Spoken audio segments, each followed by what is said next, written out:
नमस्कार, मैं हूं आपके साथ मैत्री और आप देख रहे हैं हमारा खास शो राग बिहारी। बिहार की सियासत में राज्यसभा चुनाव के नतीजों के बाद जबरदस्त घमासान मचा हुआ है। 5 सीटों पर एनडीए की जीत ने जहां ताकत का संदेश दिया है, वहीं आरजेडी और महागठबंधन के भीतर और कांग्रेस के भीतर दरारें जो है वो खुलकर सामने आ रही है। विपक्ष के नेता तेजस्वी यादव ने बीजेपी पर धनतंत्र और दबाव की राजनीति का आरोप लगाया है, तो दूसरी तरफ हम देखें कि कांग्रेस के ही विधायक खुलकर सामने आ रहे हैं। मनोज विश्वास हो गए, सुरेंद्र कुशवाहा हो गए, अपने नेतृत्व पर ही सवाल खड़े कर रहे हैं। उम्मीदवार चयन से लेकर वोटिंग के दिन की गैरहाजिरी तक हर पहलू अब शक के घेरे में है। क्या ये हार बाहरी दबाव की कहानी है या महागठबंधन के अंदरूनी बिखराव की सच्चाई? इन सब पर बात करेंगे। हमारे साथ हैं राजनीतिक विश्लेषक डॉक्टर संजय सर। सर, बहुत बहुत स्वागत है आपका। सबसे पहले हम लोग नीतीश कुमार को लेकर ही बात कर लेते हैं, क्योंकि बिहार की सियासत इस वक्त बदलाव और संभावनाओं के चौराहे पर खड़ी है। नीतीश कुमार के बाद लीडरशिप को लेकर चर्चाएं जो है वो तेज हो रही है। कहा जा रहा है कि जातीय समीकरण सबसे बड़ा फैक्टर बनकर यहां उभरेगा, और जिस तरह से हमारे संवाददाता से भी हमारी बात हो रही थी तो वो कह रहे थे कि कई जातियां हैं, यादव, कोयरी, कुर्मी, उन पर अगर पकड़ को देखें तो सम्राट चौधरी का एक नाम तो सामने आ ही रहा है। उसके अलावा नीतीश कुमार, कहा जा रहा है कि नीतीश कुमार अपनी जाति के ही नेता को सीएम बना सकते हैं। बीजेपी इस फैसले से कितनी इत्तेफाक रखती है, क्योंकि इतिहास अगर हम देखें बीजेपी का तो कई बार ऐसे चौंकाने वाले फैसले बीजेपी लेते आई है। और इसी बीच एक खबर ये भी आई है कि केसी त्यागी का भी नाम सक्रिय राजनीति से, उन्होंने कहा है कि अब वो राजनीति नहीं करेंगे। जिस तरह से उत्तर प्रदेश में भले ही वो कर सकते हैं, लेकिन 22 मार्च को वो एक मीटिंग करने वाले हैं। उसके अलावा निशांत कुमार की एंट्री भी है। तो सबसे पहले हम लोग जेडीयू में और खास कर बिहार के सीएम के रूप में कौन सा चेहरा आगे आ रहा है, इसको लेकर बात कर लेते हैं। देखिए, चेहरे को लेकर के अटकलों का बाजार काफी गर्म है। पिछड़ा, अति पिछड़ा, दलित, अलग अलग तरीके से अलग अलग नाम को प्रोजेक्ट किया जा रहा है। किन्हीं को संघ के साथ जोड़ करके देखा जा रहा है कि क्या वो मुख्यमंत्री की पृष्ठभूमि संघ से है या नहीं है। किन्हीं को पिछड़ों से जोड़ करके देखा जा रहा है, किन्हीं को लवकुश समीकरण से जोड़ करके देखा जा रहा है कि ठीक है, लव के प्रतिनिधित्व नीतीश कुमार ने 20 वर्षों तक किया, तो क्या इस बार की बारी कुश की है, कुशवाहा समाज का कोई व्यक्ति होगा। किन्हीं का कहना है कि जो अति पिछड़ा, जो 36% का जो आंकड़ा है, जो नीतीश कुमार के साथ खड़ा रहता है, जिसको एक कंस्टिट्यूएंसी के तौर पर नीतीश कुमार ने तैयार किया है, क्या कोई अति पिछड़ा का चेहरा पर भाजपा दांव लगाएगी, या इससे इतर कोई चौंकाने वाला नाम दलित से भी हो सकता है कि कोई दलित को उम्मीदवार बनाया जा सकता है। और कभी कभी तो सरफेस पर अगड़ों का नाम भी आ जाता है कि कहीं बीजेपी किसी अगड़े पर न दांव लगा दे। जिस तरह से राष्ट्रीय अध्यक्ष के तौर पर उन्होंने नितिन नवीन जी को चुना बिहार से, तो सरफेस पर कई नाम है, लेकिन इतनी बात जरूर है कि पिछड़ा ही कोई मुख्यमंत्री होगा या अति पिछड़ा होगा। दो पर सहमति बनते हुए दिख रही है, और बिल्कुल आप सही कह रही हैं, उसमें सबसे आगे सम्राट चौधरी चल रहे हैं। जिस तरह से नीतीश कुमार का साथ जेडीयू के लोगों का क्या वर्जन आता है, चाहे वो ललन सिंह का बयान हो, चाहे संजय झा का बयान हो। अभी तो जेडीयू में अधिकृत तौर पर एक दोनों नेताओं के बयान को माना जाता है, तो ललन सिंह और संजय झा के सुर मिल रहे हैं, कह रहे हैं कि जो भी व्यक्ति मुख्यमंत्री होगा नीतीश कुमार की इच्छा से ही होगा। मतलब नीतीश कुमार जिनको पसंद करेंगे, पार्टी उनकी जो हो। तो नीतीश कुमार की पसंद के तौर पर तो अभी सम्राट चौधरी साथ में घूम रहे हैं। अब हो सकता है कि सम्राट चौधरी साथ में घूम रहे हो, पसंद किसी और को करते हो, जिसके तरफ आपने इशारा किया कि क्या फिर किसी कुर्मी समाज से ही मुख्यमंत्री का दायित्व देने की बात नीतीश कुमार ने मन बना लिया है। अंदर खाने में चीजें तय हो गई है, सरफेस पर चीजें नहीं आ रही है। सरफेस पर जब बात आएगी तो एक चौंकाने वाला लगेगा कि अरे ये क्या हो गया, घूम तो रहे थे साथ में सम्राट चौधरी, ये कैसे आ गए। मुझे लगता है कि अब बहुत जल्दी ही इसका भी खुलासा हो जाएगा, और जब तक मुख्यमंत्री की नाम का खुलासा होने का मतलब है कि फिर शपथ ग्रहण, ऐसा तो अब कुछ है नहीं। अब तो 10 मार्च को इनको ले लेना है वो राज्यसभा के सदस्य के तौर पर। 10 मार्च तक, और 10 अप्रैल तक। और 10 अप्रैल के बाद तो फिर किसी एक ही सदन के सदस्य रहेंगे, या तो एमएलसी से रिजाइन करेंगे या राज्यसभा से रिजाइन करेंगे नीतीश कुमार। तो ये तो बात तय हो गई है कि नीतीश कुमार ने जब राज्यसभा में जाने का मन बना लिया, इनकी जीत हो गई, तो फिर ये बैकफुट पर तो नहीं जाएंगे। हो सकता है कि रिजाइन करेंगे तो कुछ दिन के लिए कार्यवाहक मुख्यमंत्री के तौर पर गवर्नर इनको कह सकते हैं कि आप रहिए, और तब तक वो मुख्यमंत्री के बारे में कहा जाएगा कि 4 दिन के बाद ये उठ लेंगे। तो पिछड़ा और अति पिछड़ा में बात चल रही है। अब नित्यानंद राय से लेकर के और सम्राट चौधरी से लेकर के इतने नाम आ रहे हैं, संजीव चौरसिया से लेकर के, और इतने नाम, महिला का भी नाम आ रहा है। कभी कोई कह रहे हैं कि ये हो सकती हैं, कभी वो हो सकती हैं, उसमें कभी श्रेयसी सिंह का नाम आ जा रहा है, कभी तो पहली बार के विधानसभा में सदस्य बनी है मैथिली ठाकुर का नाम लोग ले रहे हैं। तो भाई अब ऐसा कुछ हो जाए बिहार में, बीजेपी का कौन सा जादू चलेगा और किस पर मुहर लग जाएगी तो क्या कहा जा सकता है। लेकिन सम्राट चौधरी की दावेदारी मजबूत दिख रही है, जो मैंने समझा है। जिस तरह से लोगों, अब जिनको मुख्यमंत्री बनाया जा रहा है उनसे मैं पूछता हूं कि भाई आपको मुख्यमंत्री बनाए जाने की बात है, तो कहते हैं कि ऐसा तो लगता नहीं है, लेकिन भैया अगर मुख्यमंत्री मैं बन गया तो मैं पहले आपको मिठाई खिलाने आऊंगा। हमें नहीं भाई, मुख्यमंत्री जब बन ही जाइएगा तो मिठाई खिलाने क्यों आइएगा। तो कई लोगों से जिनके नाम चल रहे हैं मुलाकात हो जाती है हम लोगों की कहीं ना कहीं, तो मैं पूछता हूं कि भाई चलिए अब आप तो आगे के मुख्यमंत्री हैं बिहार के। कहे कि नहीं नहीं ऐसा कुछ मुझे तो नहीं पता है, अब कुछ हो जाए। ऐसी ही बात नीति नवीन जी किया करते थे। एकाएक घोषणा हुई और पूरा देश अचंभित रह गया कि ये क्या हुआ। वो विधानसभा का चुनाव लड़े, जीते, मंत्री बने कैबिनेट में, और उनको राष्ट्रीय अध्यक्ष बना दिया गया। तो भाजपा चौंकाने वाले निर्णय लेती है, इसलिए पिछड़ा अति पिछड़ा ये दोनों के बीच में बात चल रही है। हमको लगता है कि एक सहमति अंदर में बन गई है। नामों का खुलासा ये लोग नहीं कर रहे हैं, 1-2 दिन में नामों का खुलासा भी हो जाएगा। सर, राज्यसभा चुनाव के नतीजों पर बात कर लेते हैं। हालांकि कितने बार डिबेट शो में भी या हमने आमतौर पर जिक्र किया ही था कि एनडीए के खाते में 5 सीट नजर आ ही रही है। वो सिर्फ ये था कि नतीजों का इंतजार था या कुछ इधर उधर हो सकता है या कौन सी पार्टी कहां आ सकती है, इस पर चर्चा चल रही थी। लेकिन अब फाइनली 5 सीट जो है वो एनडीए के खाते में आ चुकी है। विधानसभा से बाहर निकलते ही तेजस्वी यादव बीजेपी पर धन तंत्र और मशीन तंत्र के इस्तेमाल का आरोप लगा रहे थे। उन्होंने कहा कि महागठबंधन के पास 35 पहले से विधायक थे और 6 की कमी के बावजूद वो लड़े, और उन्होंने ये भी दावा किया कि अगर उनके कुछ विधायक जो धोखा नहीं देते, जो कांग्रेस के 3 विधायक हैं और आरजेडी के 1 विधायक, तो जीत संभव थी। और उन्होंने बीजेपी पर डराने और खरीद फरोख्त की राजनीति का भी आरोप लगाते हुए कहा कि वे आखिरी सांस तक लड़ते रहेंगे। तो ऐसे में सवाल ये था कि नंबर गेम की बस कहानी थी, या अब सवाल जो है वो तेजस्वी यादव की लीडरशिप पर भी उठ रहे हैं? लीडरशिप पर भी उठेंगे ना। ये आरजेडी को माई समीकरण की पार्टी की कही जाती है ना, और ये अपने ही एक विधायक को जो माइनॉरिटी कम्युनिटी से हैं उनको नहीं रख पाए अपने पाले में। आखिर उनकी नाराजगी का कोई कारण तो होगा। 24 विधायकों को क्यों नहीं डरा दिया लोग, क्यों नहीं प्रलोभन दे दिया, क्यों नहीं उनकी खरीद फरोख्त हो गई। और एक विधायक जो फैसल रहमान है उनको क्यों धमका के, डरा के या प्रलोभन दे करके इनसे अलग कर दिया गया। ये तो कहीं ना कहीं पार्टी के नेतृत्व पर एक सवाल है ना, या आप उनको खुश नहीं रख सके, क्यों नाराज हो गए इतना भाई।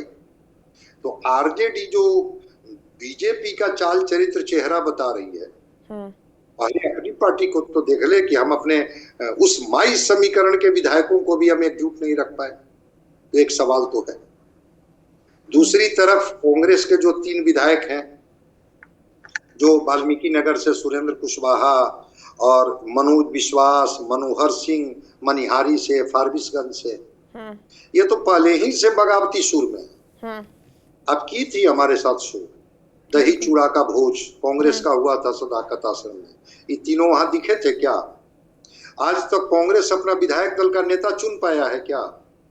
नहीं चुन पाई है पार्टी।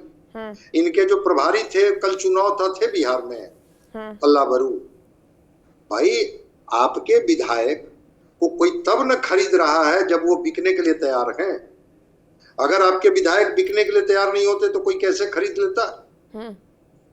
तो अगर आपके विधायक आपसे संतुष्ट नहीं है, आपके विधायक आपसे नाराज चल रहे हैं और आप उनको जोड़ने में 35 ही नहीं इंडिया गठबंधन का है, ठीक है, 5 AIMIM का आप समर्थन ले लिए, एक बसपा के भी समर्थन ले लिया आपने, बहुत अच्छी बात है। वो 41 का आंकड़ा पूरा हो जाए तो आप राज्यसभा के सदस्य एक आपके हो जाते, लेकिन आपके ही विधायक टूट गए।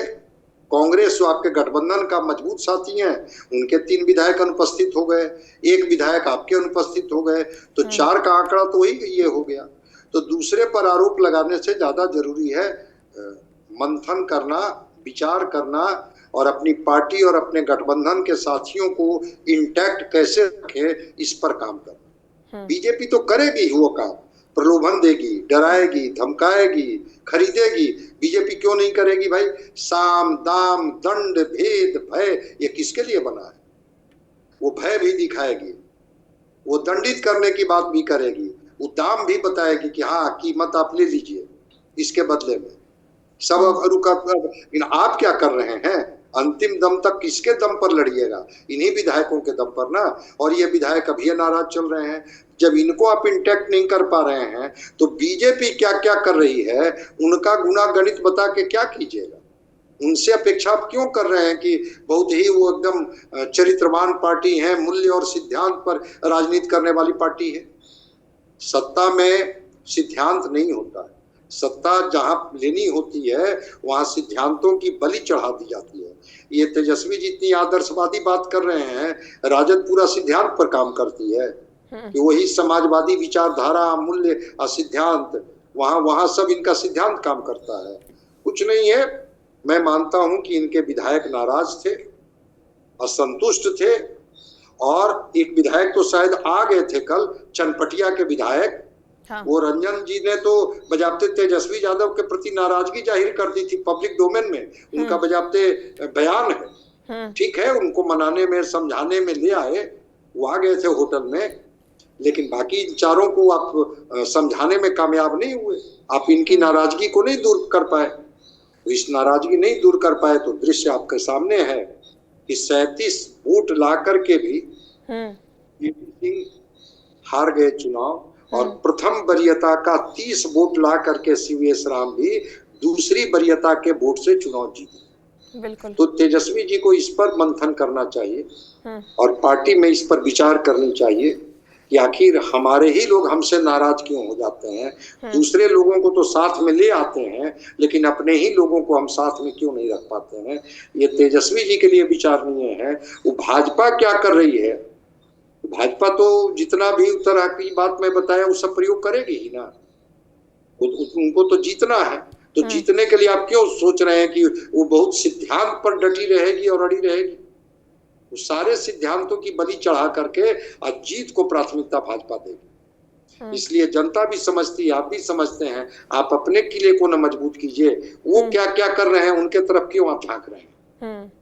सर, जिस तरह से उम्मीदवार को लेकर भी, उम्मीदवार के चयन को लेकर भी सवाल खड़े हो रहे थे, जैसे हम कांग्रेस विधायकों की तो बात कर ही ले, मनोज विश्वास ने खुले तौर पर कहा, हमारे रिपोर्टर से ही बातचीत करने के दौरान उन्होंने ये बात बोली कि प्रदेश लीडरशिप की अनदेखी हुई है और इसलिए वोट नहीं डाला गया। उसके अलावा सुरेंद्र कुशवाहा ने ये कहा कि बिना चर्चा किए गए थोपे गए उम्मीदवार के कारण उन्होंने दूरी बनाई थी।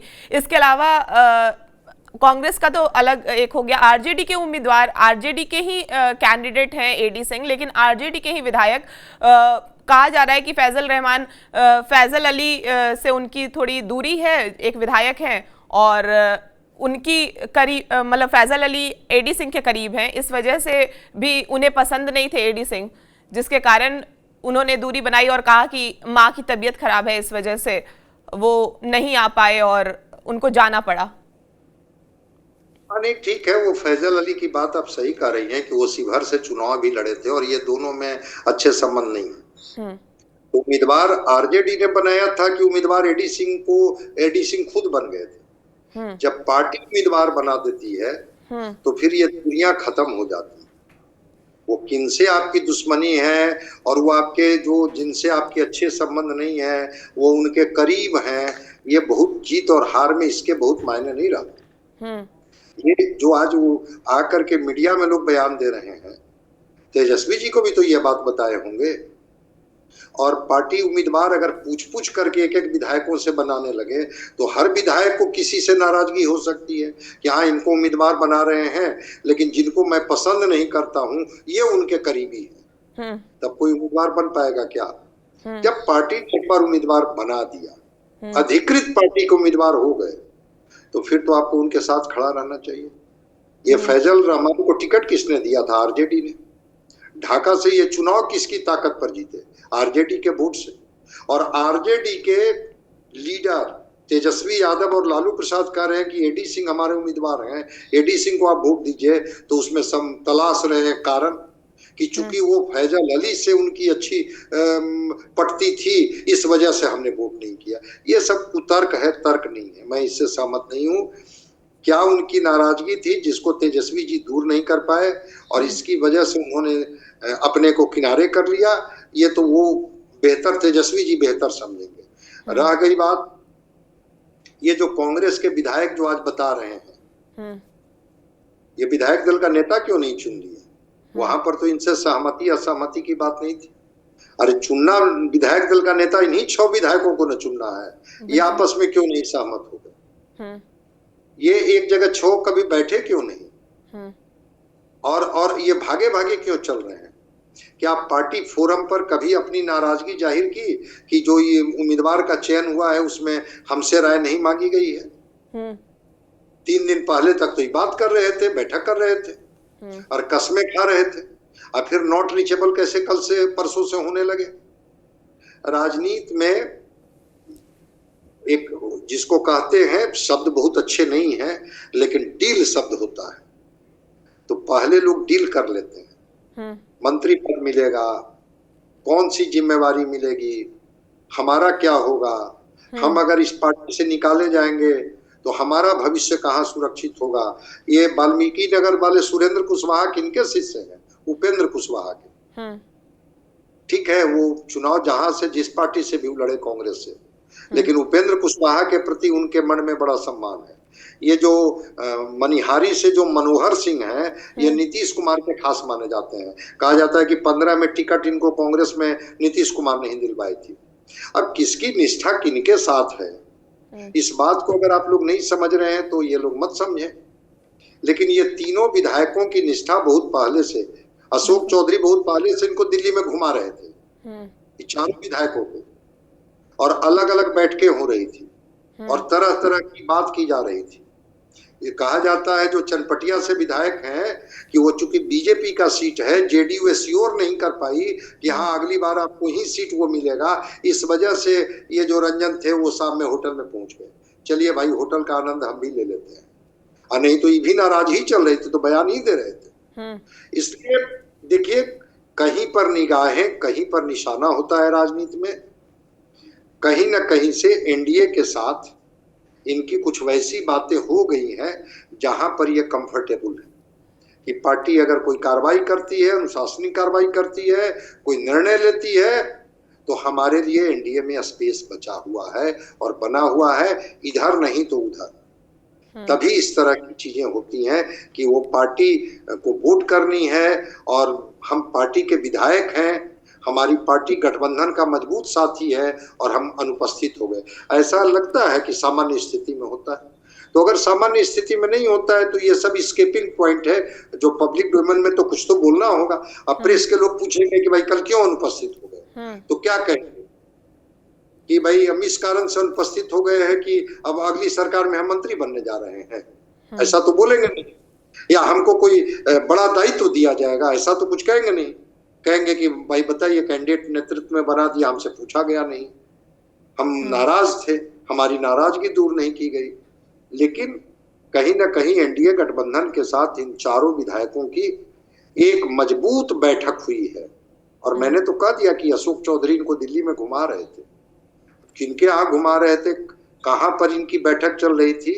अब 2-3-4 दिन में आपको भी ये सब सारी जानकारी पता चल जाएगी कि कहाँ थे और किस तरह से इनको आश्वस्त किया गया। पूरे आश्वस्त होने के बाद ही ये चारों कल अनुपस्थित हुए। बहुत बहुत शुक्रिया सर हमसे बातचीत करने के लिए।